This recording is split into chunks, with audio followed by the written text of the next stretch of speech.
देखो आज हम लोग शुरू करेंगे एक्सेलरेशन ड्यू टू ग्रेविटी। लिखो, आज हम लोग स्टार्ट करते हैं एक्सेलरेशन ड्यू टू ग्रेविटी। नाम सुने आप लोग इसका? बिल्कुल सुने सर, बहुत दिन से पढ़ते आ रहे हैं। Acceleration due to gravity small g. अभी हम लोग पढ़े थे यूनिवर्सल ग्रेविटेशनल कांस्टेंट, इसके बाद हम लोग शुरू करेंगे एक्सेलरेशन ड्यू टू ग्रेविटी। ठीक है, अब इधर ध्यान देंगे, आपस में बात नहीं करेंगे। Universe acceleration due to gravity. ठीक, अभी क्या होता, तो कुछ बात आप लोगों को पहले से पता, क्या इसको जी से डिनोट करते, छोटा जी से। इसका वैल्यू अर्थ सरफेस पर क्या होता है, 9.8 मीटर पर सेकेंड स्क्वायर। और इसके बारे में क्या पता, वेट भी इसी कारण होता, बिल्कुल हम लोग का वेट होता है जी के कारण। ठीक है, तो होता क्या ये एक्सेलरेशन ड्यू टू ग्रेविटी। ठीक है, क्या होता, मतलब ग्रेविटी के कारण जो एक्सेलरेशन होगा उसको क्या बोलेंगे, acceleration due to gravity. Gravity के कारण जो एक्सेलरेशन होगा उसको क्या बोलेंगे, एक्सेलरेशन ड्यू टू ग्रेविटी। अच्छा, ग्रेविटी के कारण एक्सेलरेशन कब होगा? ग्रेविटी के कारण एक्सेलरेशन तब होगा जब कोई भी ऑब्जेक्ट अर्थ की तरफ गिरेगा। अर्थ जो है ना, हर एक ऑब्जेक्ट को अपने सेंटर की ओर क्या करता है, अट्रैक्ट करता है। इसमें जो एक्सेलरेशन प्रोड्यूस होगा उसको क्या बोलेंगे हम लोग, acceleration due to gravity. The acceleration produce in a freely falling body, किसी बॉडी को फ्री फॉल कर दो, उसमें जो एक्सेलरेशन प्रोड्यूस होगा उसको क्या बोलेंगे हम लोग, एक्सेलरेशन ड्यू टू ग्रेविटी। आ रहा बात समझ में? देखो इसका फॉर्मूला हम लोग पता कर रहे हैं, तो ऐसे लिखते हैं, देखो ध्यान देना। हम लोग बोलते हैं earth attracts all the bodies towards its centre,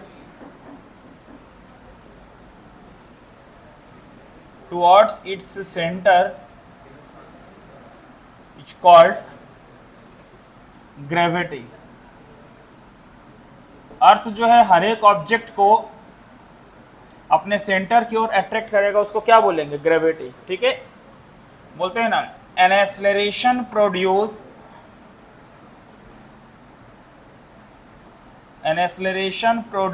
in a body या इन अ फ्रीली फॉलिंग बॉडी, है ना,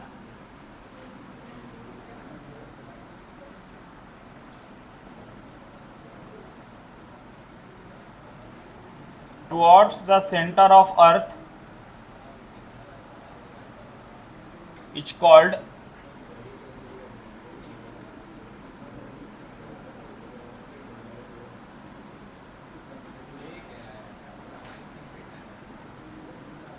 देखो एक्सेलरेशन ड्यू टू ग्रेविटी, मतलब जो एक्सेलरेशन प्रोड्यूस होगा, कहाँ प्रोड्यूस होगा, acceleration produce in a freely falling body towards the centre of earth is called acceleration due to gravity. इसको कैसे डिनोट करते हैं,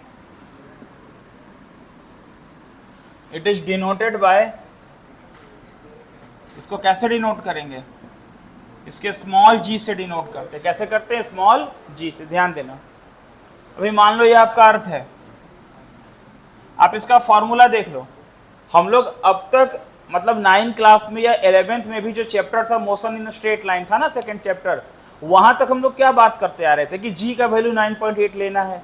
अगर हम किसी बॉडी को अपवार्ड फेंकते हैं तो जी का वैल्यू माइनस में लेना है, डाउनवर्ड में क्या होगा, प्लस में लेना, ऐसा बात करते। लेकिन हम लोग अभी तक ये नहीं पता किए कि जी का वैल्यू 9.8 आया कहाँ से। जो जी का वैल्यू है वो 9.8 मीटर पर सेकेंड स्क्वायर होता on the surface of earth.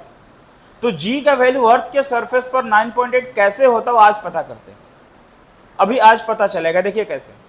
मान लो ये हमारा अर्थ है, समझ लो, फिर लिखना आराम से। ये अर्थ है, अर्थ का सेंटर O, अर्थ का रेडियस R और अर्थ का मास M। मान लो अर्थ का मास M है, रेडियस R है और इसका सेंटर O है।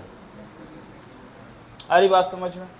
ठीक है, अब अर्थ के सरफेस पर एक ऑब्जेक्ट है जिसका मास स्मॉल m है। देखो अर्थ के सरफेस पर एक ऑब्जेक्ट है जिसका मास स्मॉल m। अब यही कोई ऑब्जेक्ट है, कोई भी ऑब्जेक्ट, हम लोग में कुछ हो सकता है, एनी ऑब्जेक्ट हो सकता है। ठीक है, अब अगर हम अर्थ के सरफेस पर रखते हैं ना, तो इसका वेट कहाँ लगने वाला, इसका वेट कहाँ लगेगा, डाउनवर्ड। इस पर अट्रैक्शन का फोर्स कहाँ लगेगा, डाउनवर्ड लगेगा ना। देखना, बोलते हैं ऐसे, consider earth is supposed to be sphere of radius r, mass m respectively। ठीक है, फिर बोलते हैं कि let a body of mass m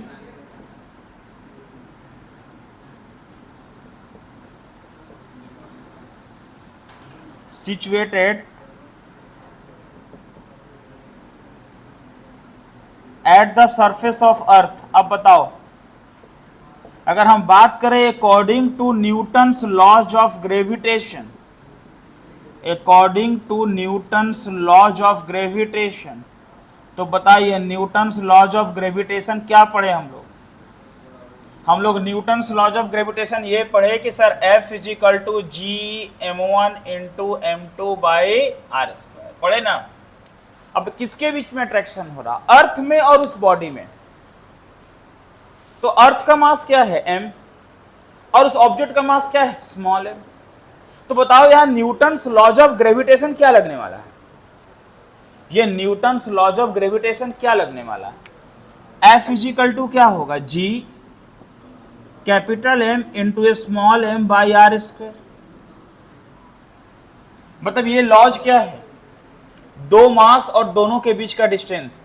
अभी दो मास कौन कौन है, कैपिटल M और स्मॉल m, ये ऑब्जेक्ट है, अर्थ का मास है, और इन दोनों के बीच का डिस्टेंस वही होगा, इन दोनों के बीच का डिस्टेंस वही होगा जो रेडियस होगा, जो अर्थ का रेडियस है वही डिस्टेंस। अब आपसे पूछा जाना कि हमारा और अर्थ के बीच में कितना डिस्टेंस है, तो कहां से अर्थ का, अर्थ के सेंटर से, अर्थ के सेंटर से हमारे बीच का डिस्टेंस क्या है, जो अर्थ का रेडियस है।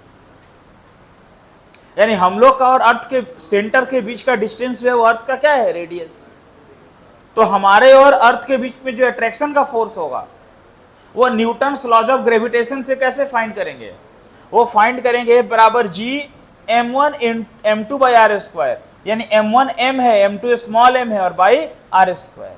क्लियर है बात ना, इक्वेशन 1। फिर देखो अब क्या है ना कि इस ऑब्जेक्ट पर एक फोर्स लग रहा, क्या उसको फीलिंग हो रहा ना कि हमको कोई खींच रहा। अगर हम रख दे तो नीचे गिर रहा, मतलब इस पे फोर्स लग रहा डाउनवर्ड में। जो फोर्स लग रहा है उसको ग्रेविटी बोलते, ध्यान देना क्या बोलो, फोर्स को क्या बोलते हैं, ग्रेविटी। तो हम बोलेंगे यहां पर फोर्स ऑफ ग्रेविटी। अब बताओ ग्रेविटी का फोर्स F इजिकल टू कुछ लग रहा, किस पे लग रहा है, M पर। अब ग्रेविटी का फोर्स M पर लग रहा है, M पर क्या लग रहा, कुछ फोर्स, कौन है, कुछ फोर्स है।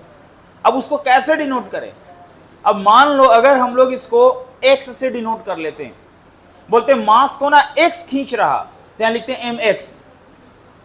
हम बोलते हैं y खींच रहा, तो लिखते हैं my।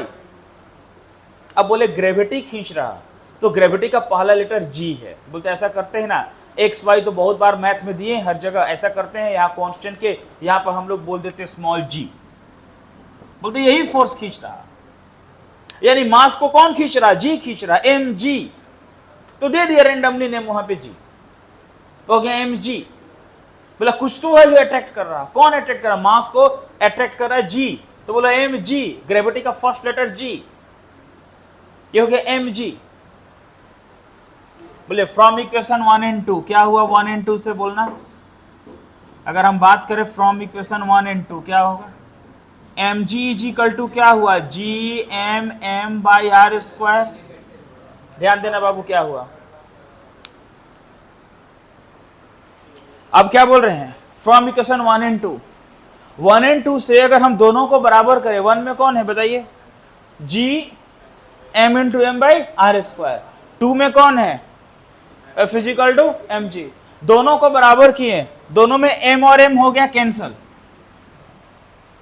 तो g का वैल्यू क्या बच गया, ये g का वैल्यू बच गया जी एम बाई क्या आर स्क्वायर। क्या बच गया, g का value G M by R square. This is the formula of acceleration due to gravity. तो एक्सेलरेशन ड्यू टू ग्रेविटी का फॉर्मूला क्या मिला, g is equal to G M by R square. g क्या है, यूनिवर्सल ग्रेविटेशनल कांस्टेंट, m क्या है, ये m क्या है, किसका मास है, ये m किसका मास है, बॉडी का मास है कि अर्थ का मास है, बॉडी का मास नहीं, अर्थ का मास है, ठीक है। और ये r क्या है, किस कहां से कहां का डिस्टेंस है, अर्थ सरफेस से अर्थ के सेंटर का डिस्टेंस क्या है, रेडियस ऑफ अर्थ है। अरे बात समझ में। अब हम मास अर्थ का रखेंगे, r रखेंगे, g का वैल्यू रखेंगे, तो ये g का वैल्यू 9.8 आएगा। अभी रखते हैं, आप इतना नोट करो फिर बता रहे हैं, लिखो तो। अब यहां पर बाबू अगर हम लोग ऐसा करें, इसमें कि g का जो वैल्यू आया है, g is equal to gm/r square, ध्यान देना। तो कैपिटल G क्या होता है, 6.67 इंटू 10⁻⁻11 न्यूटन मीटर स्क्वायर पर केजी स्क्वायर। ये कैपिटल M क्या है, मास ऑफ अर्थ। अब अर्थ का मास, अर्थ को वजन करना किसी का बस का बात नहीं है, बट एक अप्रोक्सीमेशन कैलकुलेशन, ठीक है। कैसे कैलकुलेशन हुआ, सैटेलाइट से पिक्चर लेके कैलकुलेशन, हालांकि सैटेलाइट से पहले का ये कैलकुलेशन, आश्चर्य का बात है, जब सैटेलाइट को लॉन्च नहीं किए थे उससे पहले का कैलकुलेशन है ना। तो अप्रॉक्स में हम लोग क्या लेंगे, ये अर्थ का मास हम लोग लेंगे 6 इंटू 10⁻24 kg। आर क्या है, रेडियस ऑफ अर्थ,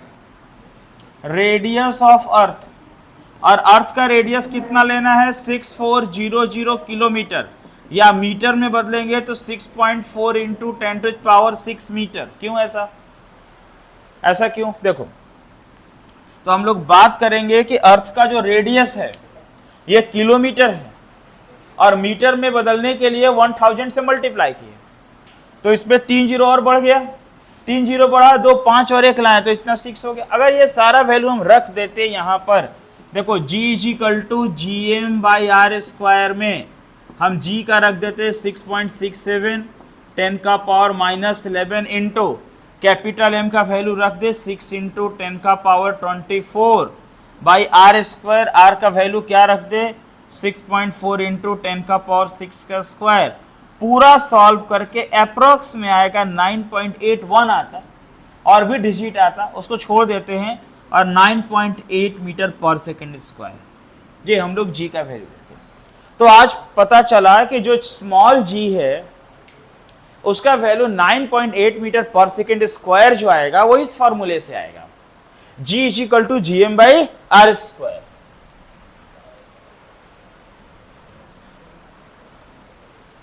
समझ गए ना, क्लियर है बात।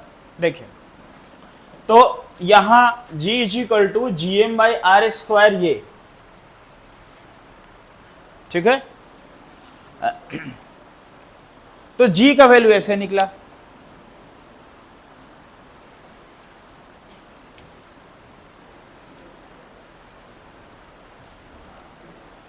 हम लोग एक और टॉपिक कर लेते फिर लिखना। आप बोलते डेंसिटी ऑफ अर्थ, कैसे, क्या g is equal to metre पर सेकेंड स्क्वायर, मतलब अप्रॉक्स में, अब कर दो इक्वल लगभग में, यानी कि कुछ और भी आएगा, पॉइंट के बाद वाले को हटा दिए, अप्रॉक्स में 9.8। समझ गया बात को, वही लेके चलते। देखो ध्यान देना थोड़ा सा बाबू, फिर लिखना। हम बोलते डेंसिटी ऑफ अर्थ, अर्थ का डेंसिटी निकालते कैसे, देखना। देखो डेंसिटी का एक फॉर्मूला क्या होता, पढ़ते आए, मास बाय वॉल्यूम। क्या होता, मास बाय, देखो डेंसिटी को ऐसे रो से डिनोट करते, इस तरह के साइन को रो पढ़ते, रो ROW।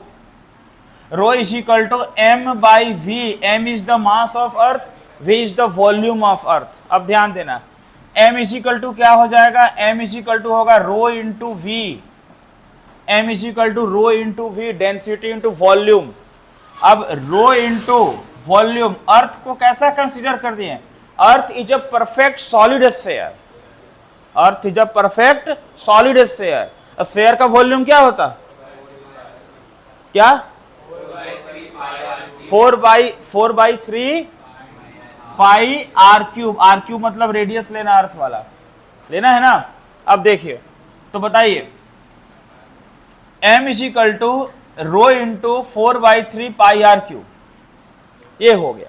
तो रो इज इक्वल टू क्या होगा यहां से, रो इज इक्वल टू अगर हम बात करें, देखो m इज इक्वल टू ये हो गया 4/3 रो पाई आर स्क्वायर, हुआ ना। तो आपको एक पहले रुक जाओ, ये आपको ध्यान में रखना, ये फॉर्मूला का बड़ा यूज है, कभी कभी इस फॉर्मूले का हम लोग यूज करते हैं, ठीक है। फिर देखना अभी बोलो g इज इक्वल टू क्या होता,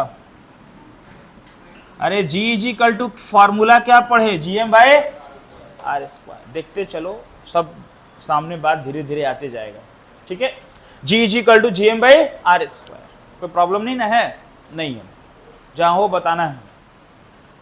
अब GM/r स्क्वायर, बोलिए g/r स्क्वायर को अलग कर लेते, इंटू क्या बच जाएगा, बोलो m का वैल्यू रख दे, यहां से रख दे m का वैल्यू, क्या हो जाएगा, रखेंगे बताइए, 4/3 रो पाई आर क्यूब। ध्यान से समझना, हम क्या किए, g is equal to GM/r square, g/r square m का वैल्यू क्या रखे, m का वैल्यू रखे 4/3 पाई रो पाई आर स्क्वायर। बोलो क्या क्या कैंसिल हो गया, JR स्क्वायर से R क्यूब क्या हुआ, क्रॉस मल्टीप्लाई करेंगे, 3G हुआ ना, 3G is equal to 4G pi R, और रो भी है, ये रो भी है, एक R बचा।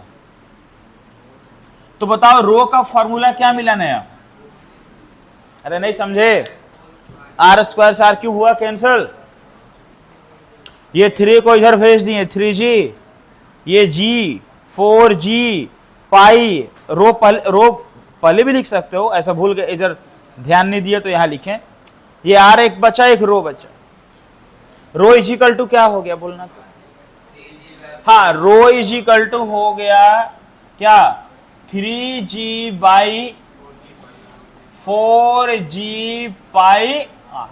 बोले सर 3G 4G दोनों का जमाना गया, 5G चल रहा, कोई बात नहीं, लेकिन स्टार्ट तो 2G से हुआ था, है ना। देखिए तो अब हम बोल दे पुटिंग वैल्यूज, बोलो सबका वैल्यू रखना, जी का बोलो कितना रखे, 9.8 रखे, 9.8/4, जी का कितना रखें, 6.67 10 का पावर -11, पाई का वैल्यू कितना रखें, 14, आर का कितना रखें, 6.4 इंटू 10 का पावर 6, ये पूरा सॉल्व करेंगे तो आएगा 5500 किलोग्राम पर मीटर क्यूब, अप्रॉक्स का साइन दिए हैं, ये अप्रॉक्स इसलिए क्योंकि एक्चुअल में आता है 5491 आता है पॉइंट में, उसके बाद पॉइंट भी आता है, उसका अप्रॉक्स में 5500 मान लेते हैं। अरे बस समझ में, अर्थ का इतना डेंसिटी है अप्रॉक्स में। तो दो फॉर्मूला मिला बाबू, एक क्या मिला बताओ, एक क्या मिला, G is equal to GM/r square, जहां से 9.8, और दूसरा मिला rho is equal to 3G/4G pi R। Note करिए इसको पूरा, लिखिए, लिखो क्वेश्चन लिखो, a body of which 90 kilogram force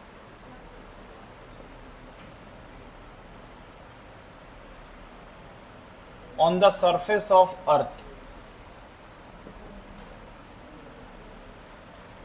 how much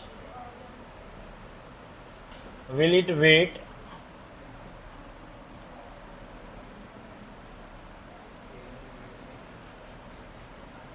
on the surface of Mars,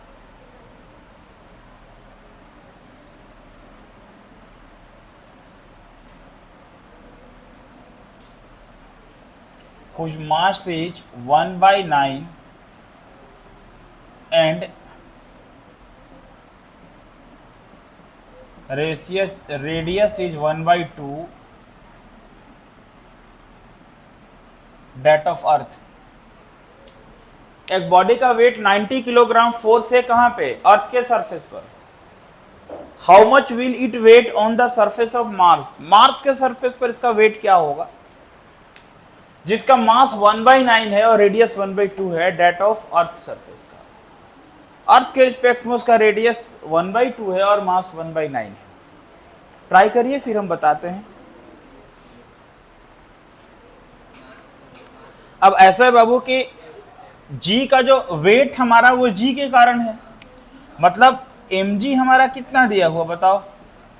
वो W बराबर mg वो कितना दिया हुआ? 90 किलोग्राम फोर्स। ध्यान देना मतलब हमारा वेट जो है वो 90 किलोग्राम फोर्स है, mg है, यही है ना? तो आपको पता है ये वेट में g का क्या रोल है? अच्छा, g का फॉर्मूला अर्थ सरफेस पर क्या होगा? gm/r² होगा ना, gm/r²। अच्छा, अर्थ के लिए हम GE बोल देते, चलो E फॉर अर्थ। तो चेंज कहां करेंगे? मास अर्थ का और रेडियस अर्थ का, ठीक है? ऐसा नहीं भी करे कोई प्रॉब्लम नहीं, हम समझने के लिए, चलो E फॉर अर्थ होता तो अर्थ के लिए बात हो रहा, ये होता। अब मार्स पे क्या बोला जा रहा? मार्स पे क्या बात हो रहा? On Mars. मार्स पर क्या हो रहा? देखो ध्यान देना, मार्स पे क्या हो रहा? मार्स पर उसका जो मास है वो 1/9 है अर्थ के मास का। चलो मत दो, हटाओ, ई का झंझट खत्म करो, m डैश दे दो। जो मार्स का मास है ना 1/9 है अर्थ के मास का। अब जैसे यहां बहुत लोग ये गलती करते हैं कि अर्थ का मास यहां लिख दिए, कितना? अभी क्या बताए थे? अर्थ का मास 6 × 10⁻24 वैल्यू रख दिए, और वो लोग क्या किया कि रख के और फिर मास निकाले, फिर रेडियस में रख के वैल्यू 6400 उसका निकाले। वैसे भी आंसर आएगा, ऐसा नहीं कि नहीं आएगा, बिल्कुल आएगा, बट कैलकुलेशन बहुत ज्यादा होगा। देखो, इस ग्रेविटेशन चैप्टर में अगर आप टेक्निक का यूज नहीं करेंगे, जो टेक्निक हम अब बता रहे हैं धीरे धीरे आगे मिलेगा, अगर आप टेक्निक का यूज नहीं करेंगे तो आप कैलकुलेशन में फंस जाएंगे। फिर पता चलेगा एक एक क्वेश्चन में इतना ज्यादा कैलकुलेशन है कि आप मल्टीप्लाई डिवाइड करते हुए रह जाएंगे, फिर आंसर नहीं आएगा। तो क्या करेंगे, टेक्निक का यूज कैसे करेंगे, ध्यान देना। अभी क्या यहां पर बात हुआ कि m डैश क्या हुआ? 1/9m। उसी तरीके से देखो r डैश क्या होगा? r डैश होगा 1/2r। मतलब ये r का वैल्यू यहां ऐसे नहीं करना कि चलो 1/2 × 6400 कर दे तो 3200 आ जाए, ऐसा नहीं करना, बिल्कुल नहीं करना, क्योंकि ऐसा करेंगे तो फिर उसका स्क्वायर करना पड़ेगा gm/r²। सोचो फिर कैलकुलेशन कितना ज्यादा होगा। तो आपको क्या करना, रेडियस 1/2 है, फिर नया g का वैल्यू मार्स पर g डैश कर दो, क्या होगा? कैपिटल G तो नहीं बदलने वाला, m डैश बाई क्या होगा? r डैश का स्क्वायर। अब डैश क्यों लिखें? अब रिप्रेजेंट कर रहे हैं कि भाई ये मार्स का है, ये मार्स का है। बात समझ रहे हैं ना? ठीक है, बोलो g। अब m डैश कितना है बताइए, कितना m डैश है? 1/9m। क्या है? 1/, तो हम लोग क्या करेंगे यहाँ 1/9m बाई r डैश का स्क्वायर। r डैश कितना? r डैश कितना? 1/2r। तो क्या करेंगे? 1/2r का स्क्वायर। समझो, मतलब बोला ना 1/9 होगा तो कर दिए 1/9, बोला ना 1/2 होगा तो कर दिए 1/2। वैल्यू नहीं लिखी, बस सिंबल लिखे, सिंबल, मास का m, रेडियस का r, ऐसे वैल्यू लिखेंगे, फंसेंगे, फिर कैलकुलेशन बहुत टफ। देखिए ये क्या हो जाएगा ऐसे, gm/9 बाई r²/4। ध्यान देना बाबू, क्या हुआ? r²/4, 2 का स्क्वायर 4। अब आपको समझ में आ रहा, अच्छा gm/r² मिल गया। ये 9/4 को उल्टा करो, क्या हो जाएगा? देखो तो ऐसे होगा, gm/9 × 4/r², मतलब 4/9 बाहर कर लो तो हो जाएगा gm/r²। मतलब अच्छा, अब समझ में आ रहा आप क्या कहना चाहते हैं। ये कहने का मतलब है, देखो g dash is equal to 4/9। ये बोलो gm/r² किसका वैल्यू है? gm/r² किसका वैल्यू है? स्मॉल g का वैल्यू है। किसका है? g का वैल्यू, ये g का, अर्थ वाले g का है ना। तो बोलो gm/r² के बदले ge। मतलब क्या समझ में आ रहा? मतलब ये समझ में आ रहा है कि मार्स पर जो ग्रेविटी है ना वो अर्थ के ग्रेविटी का 4/9 है। कितना अर्थ के ग्रेविटी का 4/9 है। मतलब यहां का ग्रेविटी 9.8 है तो वहां का क्या हो जाएगा 9.8 इंटू 4/9 वहां हो जाएगा। हमको वेट निकालना था उसका जिसका मास यहां पर 90 किलोग्राम फोर्स है। देखो लिखते हैं weight on Mars, weight on Mars, ध्यान देना एम डैश नहीं एम डैश नहीं डब्ल्यू डैश क्या लिख देते हैं एम जी डैश, क्योंकि आप डैश वहां बोल रहे हैं निकालें। बोलो एम जी डैश का वैल्यू कितना बताइए 4/9 GE, यानी 4/9 बाहर कर लो mge, E for earth mge, E for earth. बताइए तो मार्स का वेट क्या हो गया, मार्स का वेट हुआ 4/9 mg। कितना mg है, mg है 90, 9 से 90 गया 10 टाइम्स में तो वहां का हो गया 40 किलोग्राम फोर्स। ठीक है, समझ में आ रहा। अगर आप ऐसा करते कि आप ऐसे नहीं बनाते और आप बोलते कि नहीं सर हमको वहां वैल्यू रखना, तो देखो क्या करना पड़ता। रेडियस कितना हो जाता वहां का 3200 किलोमीटर रेडियस होता। मास कितना हो जाता बोलना, मास होता 1/9 6 इंटू 10 का पावर 24, यानी डिवाइड करके 3 2 जा 6 3 3 जा 9 2/3 10 का पावर 24 ऐसे आ जाता। फिर आप क्या करते बोलो जी डैश निकालते, gm/r², g का वैल्यू 6.67 10 का पावर -11, ये मास क्या होता 2/3 इंटू 10 का पावर 20, फिर r² 3200 का होल स्क्वायर, इतना करके जी डैश निकलता। फिर आप मास निकालते यहां से डिवाइड करके, फिर mg करते तो इतना के अप्रॉक्स में आंसर आता है। इसलिए हमको वैल्यू नहीं रखना है पूरे चैप्टर में, एकदम लास्ट पोजीशन हो जाए कि अब बिना वैल्यू रखे काम नहीं चलने वाला है, लगता है कि रखना ही पड़ेगा तब रखना है, नहीं तो बस सिंबल फॉर्म में काम करना, सिंबॉलिक फॉर्म में काम करना। ठीक है, इसको नोट करें, जल्दी से क्वेश्चन और देते हैं, लिखिए।